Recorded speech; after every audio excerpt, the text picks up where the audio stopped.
Je pense sincèrement que quoi qu'on fasse, de toute façon, on apprend seul.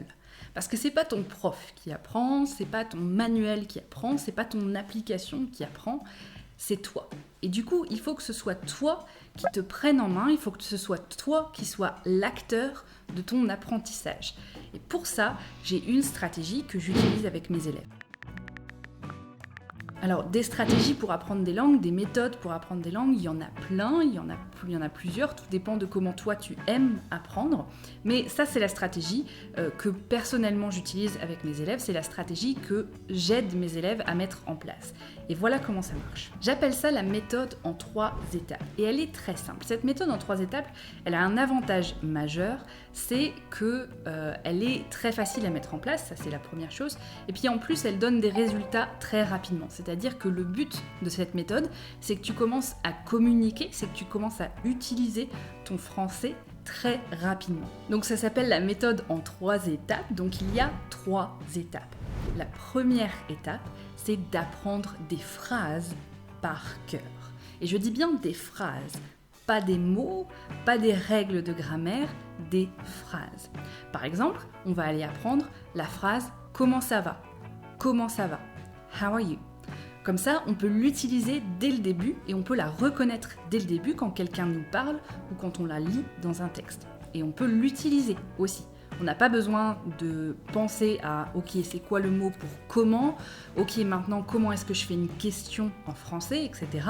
On connaît la phrase et donc on peut l'utiliser dès le départ. Et c'est probablement comme ça que tu as commencé à apprendre le français parce que tu as commencé à apprendre des phrases ou des mots que tu peux reconnaître dans tes textes et que tu peux utiliser dès le début. La deuxième étape de la méthode en 3 étapes, ça va être la grammaire. Une fois que tu as appris assez de phrases pour te débrouiller, pour avoir une petite conversation en français, eh bien là, on va commencer à s'intéresser à la grammaire. Pourquoi?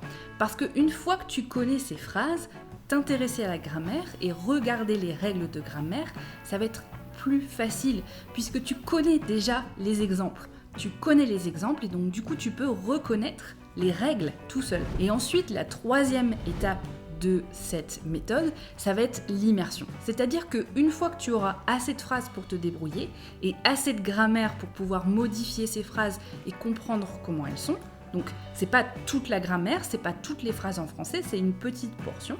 Une fois que tu as fait ça, tu vas pouvoir aller t'immerger en français et tu vas pouvoir aller t'entourer de français pour pouvoir progresser. Et là, ça va se faire naturellement. Ton apprentissage va se faire naturellement parce que tu vas utiliser le français, tu vas apprendre des nouveaux mots quand tu vas regarder des films, quand tu vas lire des livres, quand tu vas parler avec des gens en français, etc., etc. Donc ça, c'est la stratégie. Si tu veux en savoir plus à propos de la stratégie, je te recommande de prendre mon livre. Le lien est dans la description de cette vidéo. Mais c'est pas tout. La stratégie, c'est qu'un point. Ce qui est peut-être encore plus important que la stratégie, et ce qui est peut-être aussi un petit peu plus difficile que la stratégie, c'est le mindset. Le mindset, c'est l'état d'esprit en français, l'état d'esprit.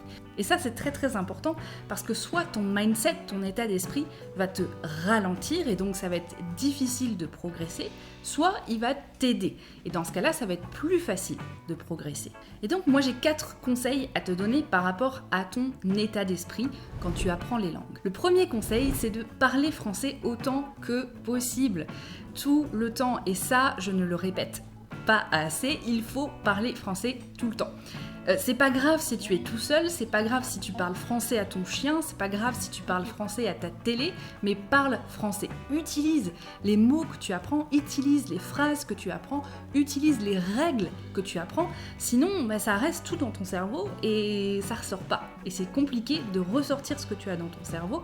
Alors tu l'apprends peut-être, tu connais peut-être les règles, mais c'est difficile de les utiliser parce que tu les utilises pas. Et c'est un conseil de mindset parce que je vois beaucoup chez mes élèves des personnes qui apprennent beaucoup, qui emmagasinent du savoir, qui collectent du savoir dans leur tête et qui n'arrivent pas à l'utiliser. Pourquoi ? Parce qu'ils n'ont pas l'habitude, ils n'ont pas le réflexe de l'utiliser. Et toi, il faut que ça devienne un réflexe d'utiliser ce que tu apprends en français pour que tu puisses en fait l'apprendre. Parce que si c'est juste dans ton cerveau, tu l'as pas appris, tu l'as juste collecté.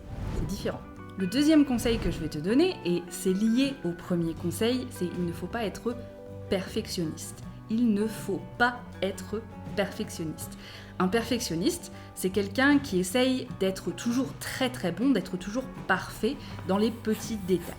Toi, quand tu apprends une langue, au début, tu sais pas.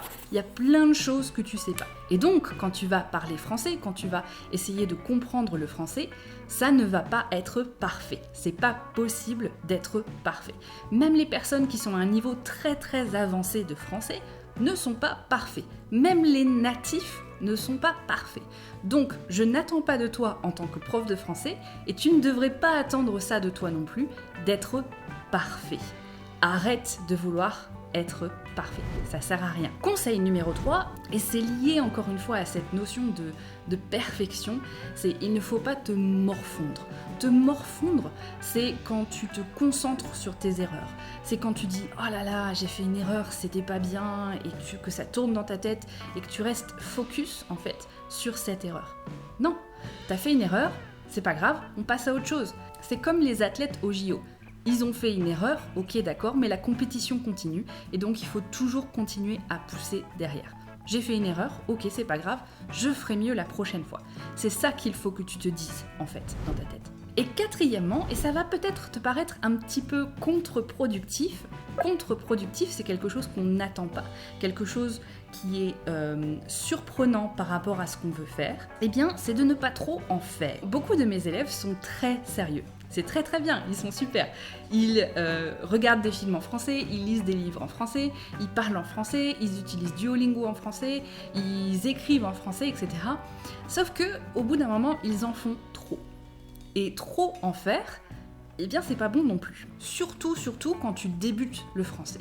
Tu ne veux pas te brûler le cerveau avec du français. Il vaut mieux se concentrer sur quelques petites choses plutôt que d'en faire des masses, des tonnes. Parce qu'en fait, je sais pas si tu as déjà vu ce petit graphique, mais quand on essaye de faire trop de choses à la fois, eh ben on progresse mais un petit peu partout et donc du coup le progrès il n'est pas flagrant. Alors que quand on se concentre sur une seule chose et qu'on ne fait que ça et que tous nos efforts vont dans cette chose-là, eh ben les progrès sont beaucoup plus rapides, les progrès sont beaucoup plus flagrants justement. Donc si tu débutes le français, fais attention à ne pas trop en faire. Je sais que c'est un petit peu contre-productif, mais concentre-toi sur une chose. Par exemple, si tu as décidé d'utiliser ma méthode, tu peux te concentrer sur l'apprentissage des phrases en premier lieu. Après, tu passeras à la grammaire. Mais si tu fais les phrases, plus la grammaire, plus l'immersion en même temps, ça fait trop et tu vas te perdre. Donc fais attention à ça. Ce que je te conseille de faire maintenant, c'est d'aller acheter mon livre ou de passer à cette vidéo parce qu'elle va t'expliquer des choses très importantes quand il s'agit d'apprendre le français. À la prochaine!